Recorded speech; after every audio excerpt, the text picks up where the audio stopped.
Hemp is a lignocellulosic fiber. You have lignin, which is mainly the constituent of trees, the brown part, and cellulose, which is normally the green part of corn. This one's a bit lignified, but stuck again. But nature developed these plants which are kind of 50-50. Not 50-50, but we call them because they have a high lignin content. And all these lignocellulosic fibers are hemp, bamboo, agave, coconut, sugar bagasse. Plants which grow in the harshest of environments. Right.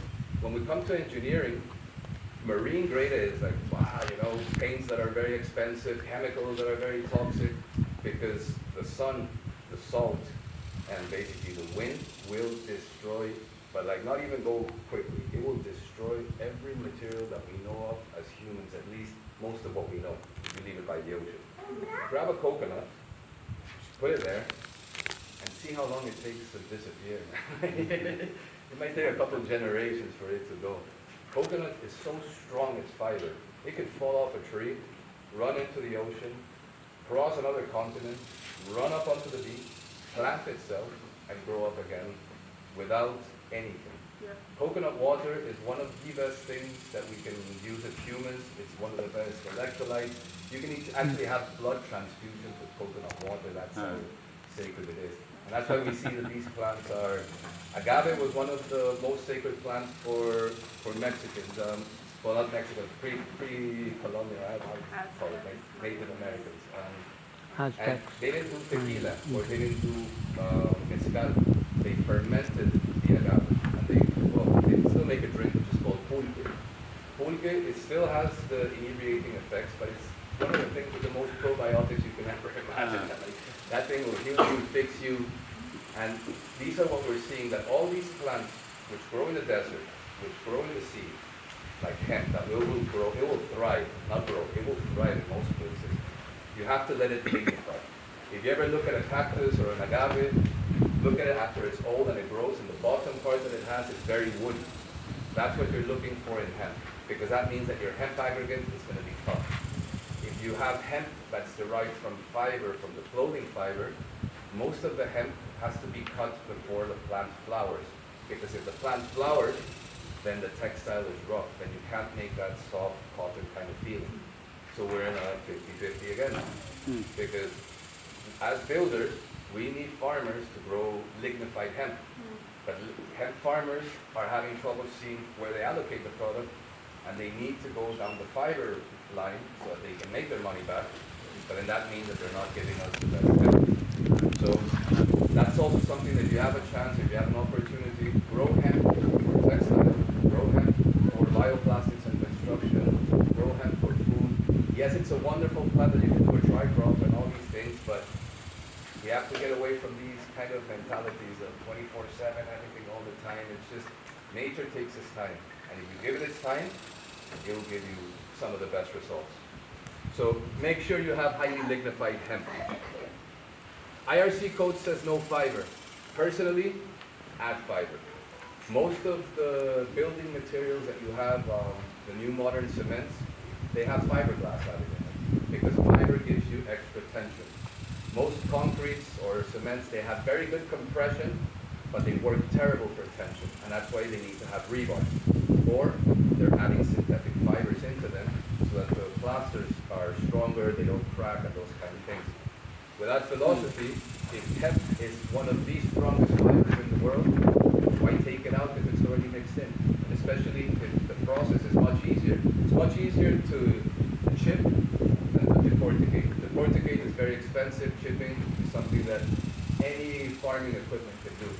And you have a material without fiber. You have to make sure you split it out and always do the tests. This is a very new industry. Even though we have to get very technical in certain things, but there's still a lot of R&D to be done. Change the ratios. We normally use 80% of this and 20% of this. This is basically the magic, the micropod. I don't know if you can see back there. This is what we call aluminosilicates.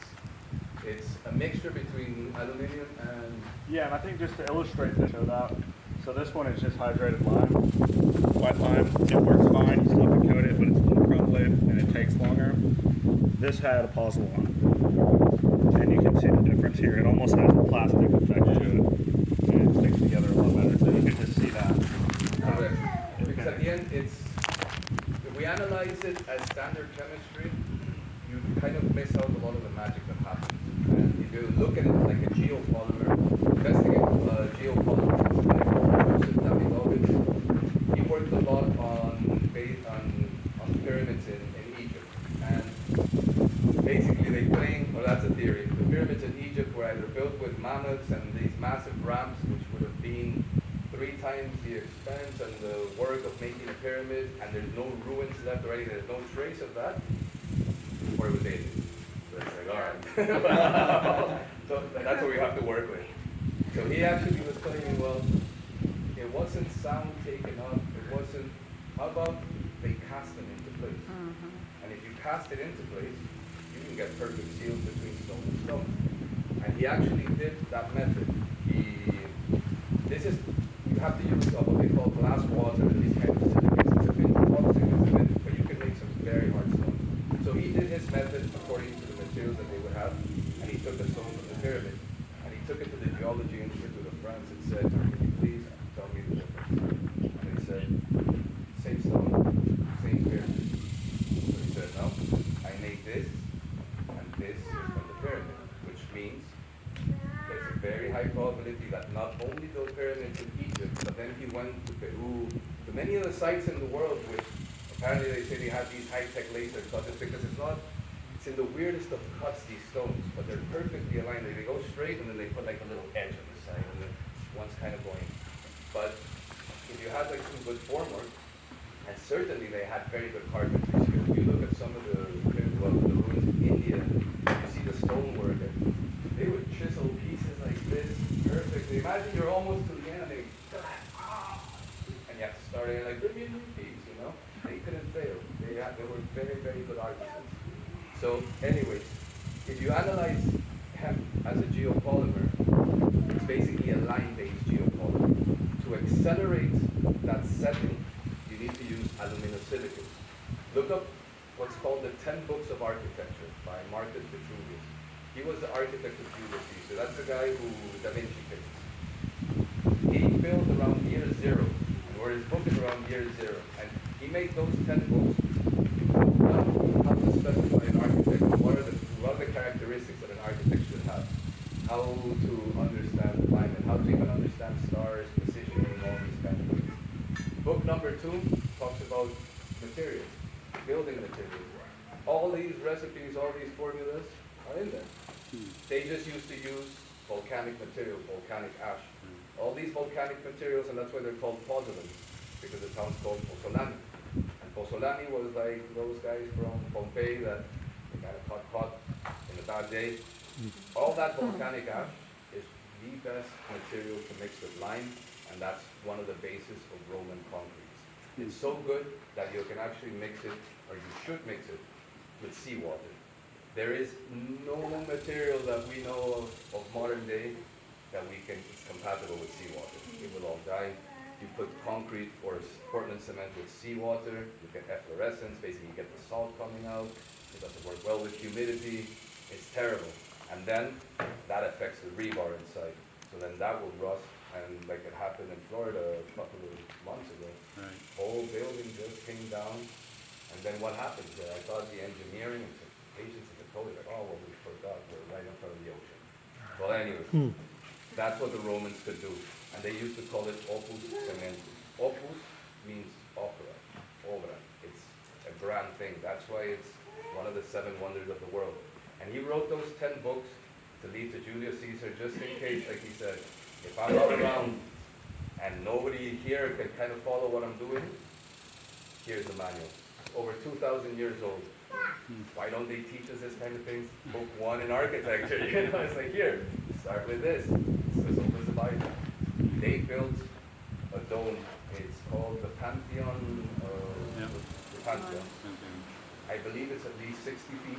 That's huge. It's huge. Not one structure, only lines.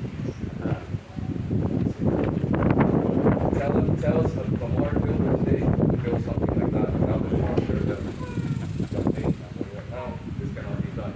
So that's what we're trying So anyways, that's why we use microphones. The microphones gives us a very fast set. Faster than all the other binders that we've tried.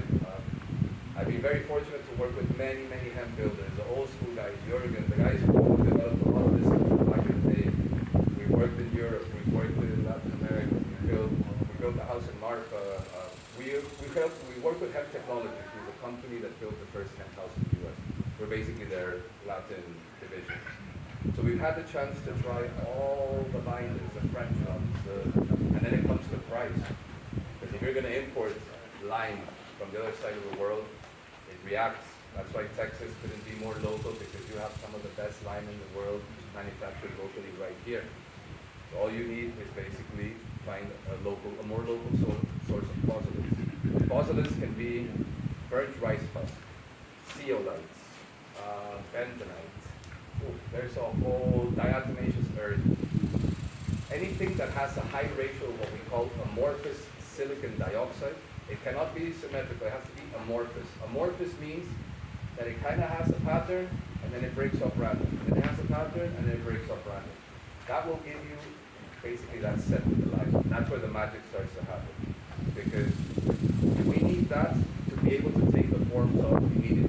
We'll make an experiment, we'll make a little block, tap it in hard, because that's another thing. When there's this issue between tapping in hard or tapping in light. We like to tap in hard. Tapping in hard means, yes, you will use more material, and you lose a tiny bit of your thermal.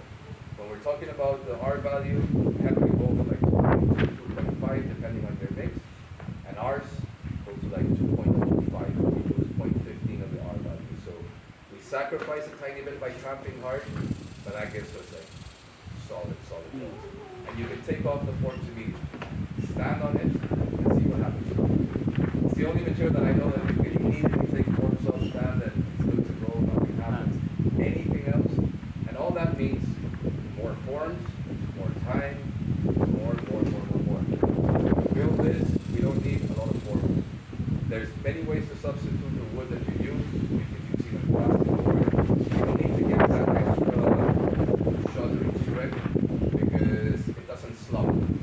It will start slumping once you go maybe 15, 20 feet and you're casting it all in one go without letting it dry.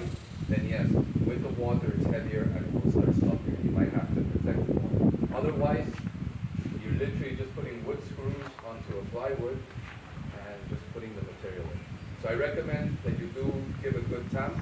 But as you're here to workshop, like I tell people, don't take anything for granted. Try all the methods. Try a light tamp and try a strong tamp, so you can see it yourself what happens. But anyways, micropause is basically aluminosilicates, but they have an expanded surface area. They have all the magic that they do, and they have all these tiny things that you add in, like 1% or 0.5%, which are like rheological agents, because lime in itself, for it to work, it needs to be very well saturated. But hempcrete, you cannot oversaturate it, because otherwise the lime separates from the fiber and you can't tamp it well. So if you add these little agents, it makes the mix work, it makes it flow. Anyways, I recommend that you basically try it and try other materials. The standard one that a lot of people would use was Portland cement, 15-20% Portland cement, and that's like the European method. And they built many houses with it.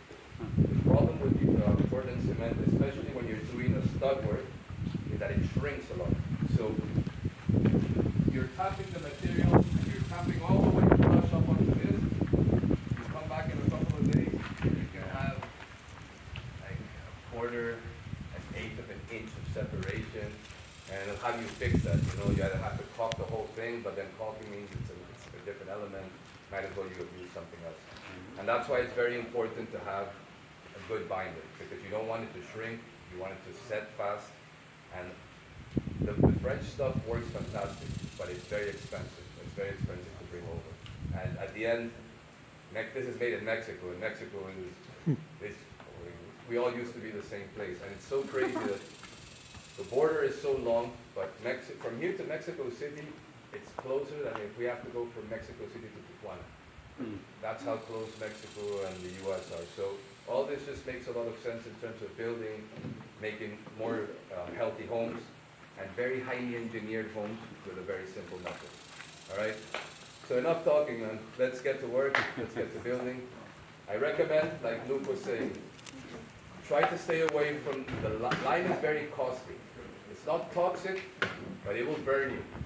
And especially with this heat and the humidity, you normally have to be wearing gloves. But sometimes the dust gets inside those gloves. And when that happens, that's pretty much the end because you start feeling a rash. If you feel that, use vinegar. This basically, lime is very alkaline, so you need a small acid, and that will stop the burn. I recommend if you're not going to be using gloves all the time, just wash your hands, wash your hands, wash your hands. The idea is don't let the lime sit with either your sweat or the water because you're going to remember it. The dust as well from the hemp, you don't want to be inhaling it. Or the micropods. Once we're putting them together, one of the best materials in the world. But to integrate it, let's always make sure we take care. And the eye.